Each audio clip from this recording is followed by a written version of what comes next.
Prime Minister Benjamin Netanyahu warned on Monday, in comments directed to the Iranian people, that there was nowhere in the Middle East beyond Israel's reach. 2 days after the military killed the leader of Iranian-backed Lebanese group their militant group Hezbollah. Take a listen. I speak a lot about the leaders of Iran, yet at this pivotal moment, I want to address you, the people of Iran. I want to do so directly, without filters, without middlemen. There is nowhere in the Middle East Israel cannot reach. There is nowhere we will not go to protect our people and protect our country. With every passing moment, the regime is bringing you, the noble Persian people, closer to the abyss. But you know one simple thing. Iran's tyrants don't care about your future, but you do. When Iran is finally free, and that moment will come a lot sooner than people think, everything will be different. Now, my colleague Neha Khanna spoke to experts on Iran's role and whether Iran will, in fact, now take part in the wider regional conflict. Take a look.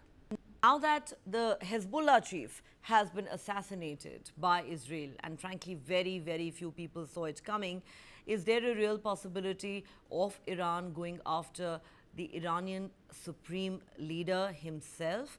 And like I asked you earlier, do you not believe that there is a real threat of Iran getting directly involved in the conflict, something that it's not done all this while? All these years, it has fought through its proxies. Could that change this time around, given how much the tensions have escalated between the two sides? And could some calculations on Israel's part go wrong? Well, I don't think Israel has any intentions to go after Khamenei, but Prime Minister Netanyahu made it clear for all the Iranian leaders who organize and plotting assassinations and terrorism, they must know that they can be next if it is needed. But usually Israel never does it because, well, it's a leader of a state, not of a terrorist organization. But Iran won't be able to hide behind the back of its puppets and proxies.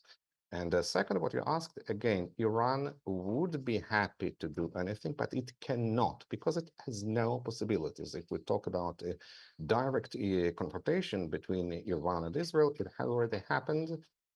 It happened on 14th of April when Iran, for the first time in history, conducted an unprecedented missile and drone attack on Israel.